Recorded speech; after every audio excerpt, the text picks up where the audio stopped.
Chef's Kitchen. Whoop whoop. Whoop whoop. Hey y'all, it's Kate and we are back with another Scout Chef Kitchen. Scout Chef Kitchen. Whoop whoop. Whoop whoop. This time today we are going to cook one of my all-time favorite recipes that we do for Thanksgiving because it's Campsgiving. Yes, yes, yes. So first things first, we've got our Dutch oven heating up. We got about 7 coals on the bottom, or 8-ish. 16 coals on top, so it gets to about 325. And I've got my bread, my sausage. I've already got my butter sauteing along with my onions and celery. I turned the heat down on that so I could talk to y'all, but I've got that already sauteing. So the recipe for this particular classic sage and sausage recipe calls for 1/3 of a cup of butter. I tend to use gluten-free everything wherever I can. So we are using a gluten-free loaf of bread that was just a little bit larger than 1 pound, which is what the original recipe called for. So since that is a little bit larger, and since gluten-free tends to be a little bit more on the dry side, I have found that a little bit more butter helps it out. So I've got a 1/2 cup of butter up in here while we saute these veggies until they get nice and wilted. And let me tell you, it smells like classic Thanksgiving, and I am super excited about this. I don't know what y'all's favorite recipes are, but like I said, stuffing is hands down my absolute favorite Thanksgiving recipe to eat. I always help my grandmother make it on Thanksgiving. And we do, like, for our stuffing, we tend to do actually a meatless one that gets stuffed inside the turkey bird. And so this one is going to be a little different for me. I've actually never made a sausage recipe, a sausage stuffing recipe before. So I'm really, really excited about it. So these guys are wilted down nicely. And next up, we are going to take and add the garlic. Look at that. So of course you can taste the bread. My taste tester wants to make sure that bread is A-okay. Fun fact, if you have not watched any of the Scout Chef Kitchens before, you may not know that I have a really hard time following recipes exactly. So the recipe called for 3 cloves of garlic. I went for a solid 6 or 7 because... That is so good. I don't know if she's talking about the bread or the garlic, but I agree on both counts. No, the bread. Oh, I see. Oh, that smells good, y'all. Okay, so wow, we have to hit the singing phase apparently because this is smells so good. So now I've just added the garlic. I'm gonna stir that, let that cook in a little bit, and now I'm gonna add the rosemary. So I actually have a rosemary bush. I have a few rosemary bushes. Okay. Well, you wouldn't eat that. I mean, I guess you could smell it. No, I'm gonna put it in. Well, we're gonna have you stand back from the open flame of the stove. What do you have to do with this? Smell it and then throw it over your shoulder like salt, like it's good luck. Yeah, like that. That works, right? So I added garlic and rosemary, fresh rosemary from, I wouldn't call it my garden. I actually planted it because I like the way it looks and smells, and it keeps away mosquitoes. So, it smells good. You want to smell? Here. Smell it. No, I'm not going to smell. I just want to see. Oh, she just wanted to see it. All right, and next we are gonna add the sausage. So this is 16-ish ounces of sage sausage. Oops. And we are going to add that right on in. Plop it right on in there. And let that cook in. Well, I'm gonna actually stir this for a second, so give me a second, MJ girl. I just left this candy. So we are going to grab this, stir that, let that cook for a little bit. So we're lightly browning the sausage mixture with all the rest of these veggies. Oh man, that smells good. This is gonna be good, y'all. You wanna see it again? Okay. Up we go. What do you think? Ooh. Oh boy. All right, so we're lightly browning that. While that's browning, I'm gonna give that a stir. While that's browning, again, I'm using gluten-free bread, so it tends to break down a little quicker than regular bread. So the recipe originally says I to... just love the bread. So good. It is super good. I was really impressed with it as well, MJ girl. So with the recipe, it originally said to mix the bread with the poultry seasoning and the chicken broth first before we started on the veggies. But because gluten-free bread does tend to break down a little bit quicker, I'm gonna turn the heat down just a hair, and I'm gonna let this saute and simmer while I do the bread. You ready to help me with the bread? So we are actually going to make this bread. Let me just check. All right, perfect. Okay. Can you dump this into the bread? Poultry seasoning. Go for it. And again, I'm a big fan of spices. I used a little extra, more than 1 pound. So I added a little bit of extra poultry seasoning, a little strength on the spices. MJ, I just washed my hands, so I'm gonna mix this with my hands.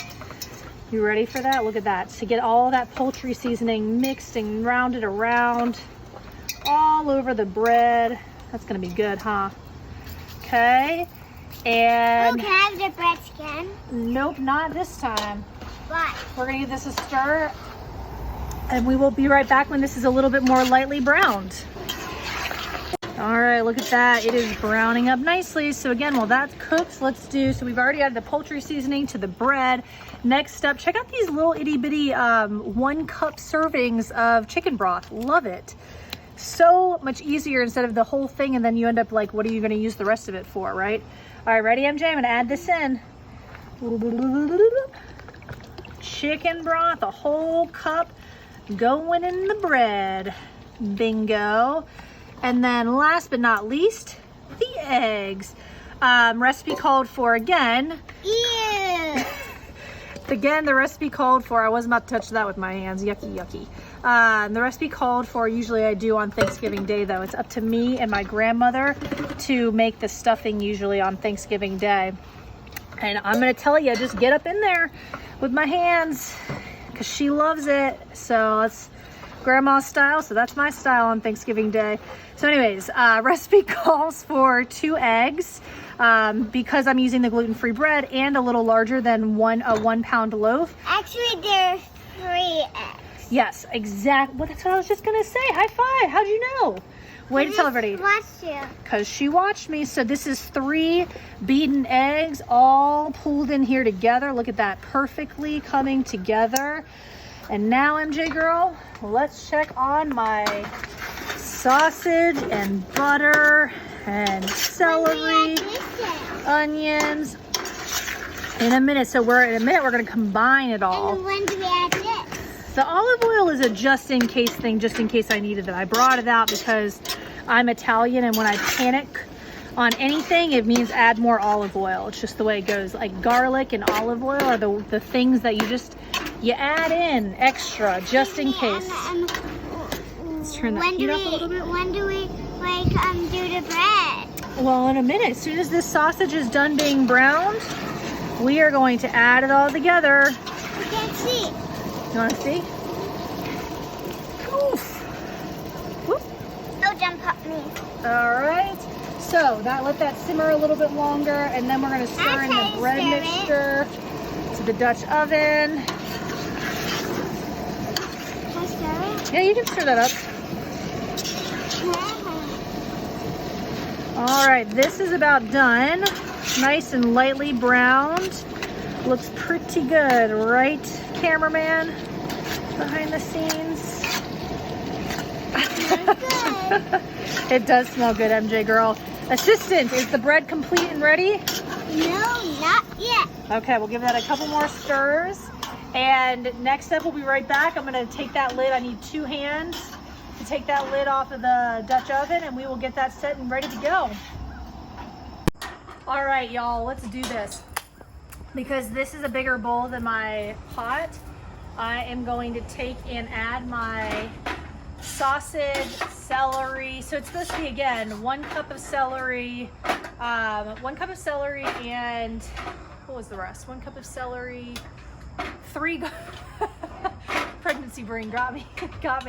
3 garlic cloves, 1 cup of onion. I just did an entire onion because why not? I did a whole thing of celery. Because why not? Nobody ever said that they didn't like all the stuff and stuffing. And then I'm gonna add all this together. Yummy, yummy. Look at that butter. You know that I added some extra butter. So instead of a 1/3 cup of butter, I did a 1/2 cup because I can. Because my grandmother and my mother are not here watching over me to make sure that I follow the recipe exactly, because usually I get yelled at for not doing that every year. My husband's laughing from behind the camera because he knows it's true. All right, that looks good to go. MJ, you ready to add this to the Dutch oven? Let's do it. So I'm gonna step around here. Like we talked about at the very beginning of the show, the Dutch oven has been preheating, and this is pretty darn hot now, I would say. And we are going to add in our stuffing mixture. Let's do it to it. It is ready to go. Oh, listen to that sizzle. The recipe said you got to be really careful with this because it will stick to the bottom and get really crispy. So I love crispy, so it's not going to bother me one bit if I have that. And that just means that you need to stir it constantly. So keep checking it. Set an alarm so you don't get all distracted by all the Campsgiving festivities going on. So you come back and make sure that you keep stirring this over and over. But look at that, y'all. Let's let that bake for a little bit. I'm gonna put the lid back on it. Set an alarm for a little bit. And we will come back to check on that. Oh, it's delicious. Wish y'all could smell it. Here we go. And if you are wondering where you can get, number one, the coolest Dutch oven ever, underneath all of those coals is the BSA fleur-de-lis, or BSA emblem. You can get them on scoutshop.org.